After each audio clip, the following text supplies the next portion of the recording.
Hi. We are.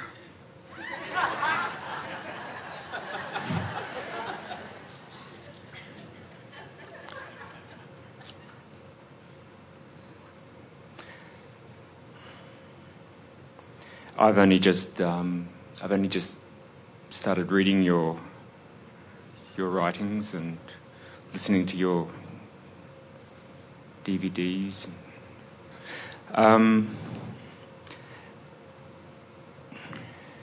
I've not wanted to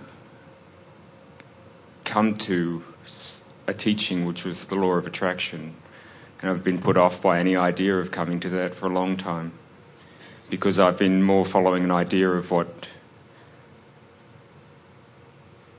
Eckhart or other teachers would say: instead of getting what you want what you get.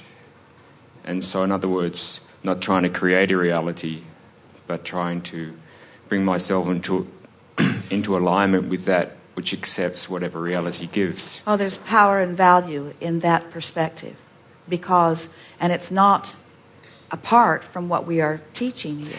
I've sort of seen that while I've been here. In a way, there's a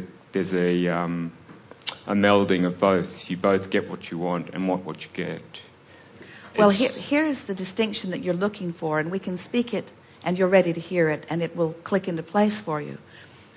We speak about law of attraction as the law that manages vibration. But our emphasis here is about the art of allowing, which is finding a stance, an attitude or a mood or a vibration somehow, some way, that puts you in a place where you then allow what you naturally want. And so the reason that there is so much power and absolute truth in what you just expressed to us is that when you find a way of being satisfied with what is, there's no resistance, which is the only thing that holds you apart from what you want. Yeah. So it is, we're all saying some of the same things. And in that sense, exactly the same thing. It's just a matter of finding your way to it. Most people offer almost all of their vibration. Let's start in another place. What you are focused upon is vibrating. And as you focus upon it, you activate the vibration of that within you. And then it becomes your point of attraction. So law of attraction answers that signal. So most people are offering their vibrational signal completely because of what they're observing. So if they're observing something pleasing, that's the signal they offer, so they get some of that back. But if they're observing something not pleasing, that's the signal they're offering, so they get some of that back.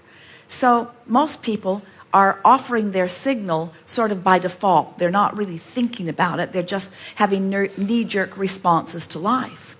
So if that's where you're at, and that's where most people are at, and then someone says to you, like where you are, people have a hard time getting their thoughts around that, because there is so much that they are observing, or maybe even so much that they're living, that they don't like. And it's a hard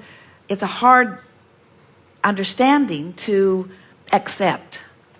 So we sort of took an end run around that a little bit by wanting to help people to understand that we're not encouraging you to accept the aspects of your life that you don't want. So early in our explaining, we began talking about pivoting, that when you know what you don't want, you know what you do want, and try to orient yourself to the what I do want side of it, because everything is about attraction, and you are the one who is setting up the vibration that is your point of attraction, and no one else can do it for you. It's really lovely when someone comes into your experience who is pleasing to behold, because while you're pleased, while you're beholding them, then your point of attraction improves. But it's not a good thing to become dependent upon needing pleasing things to control your vibration. You never are free, and you never really feel good, and you never really become who you are until you really understand how it all fits together and get control of your vibration regardless of what's going on around you. This is really leading edge conversation that we're having here. But, I mean, exactly like that. If you're always trying to put yourself into a better feeling tone by changing the situation for yourself mentally or physically or otherwise, then there is no acceptance or coming to terms with what was ugly or otherwise. Well, the thing is, if you try and change your reality, there's not a melding with what you find is unacceptable. Here's the thing that there's a little stickiness going on in the conversation that we're having, and that is every subject is really two subjects, wanted and absence of it.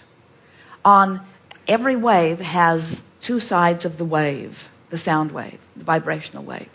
So when you know what you don't want, whether you are able to articulate it or not, there is a vibrational counterpart of what you do want. And so the question that is really the question that we're wanting you to be aware of all day, every day is, so you've got a subject activated within you. Where are you? What is the tendency that you are leaning toward? Are you leaning in the direction of the wanted or the unwanted? And most people are leaning in the direction of what they've got in terms of manifestation, because most people are leaning in the direction of whatever they're observing. And you cannot deliberately progress if you're only looking at what is. You have to be able to find a focal point beyond what is if you are to move beyond what is. Because what is can only yield you what is. So if you're merely observing, so when you put it all together and you realize that what is has created an improved version, the vibration of a question and the vibration of the answer are two very different vibrations. The vibration of a problem and a vibration of a solution are two very different vibrations. So if you are accepting the problem and focused upon the problem and dissecting the problem, then you are not a vibrational match to the solution. You might be letting the problem train you into a stronger and stronger vibration.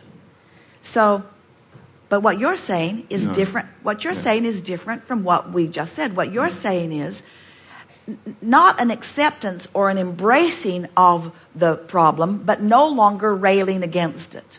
And we're saying as long as you are not in resistance of the solution, then the solution, it's like, this is the best way we've ever said it. It's like there's a cork bobbing on the surface of the water, and that cork in this analogy represents your alignment with who you are and all that you want. It's enlightenment, it's love, it's worthiness, it's tuned in, tapped in, turned on, it's pure positive energy. Now you can hold that cork under the water and disallow its buoyancy. But when you let go of the cork, it's going to bob right back up.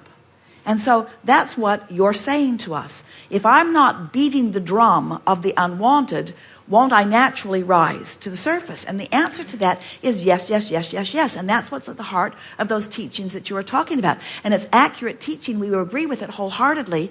It's just that people aren't very good at letting go of the cork.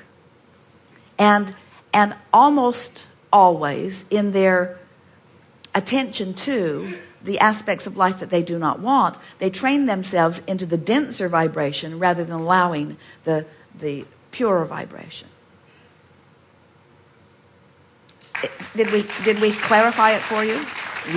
Yeah, a little bit. Yeah, you did.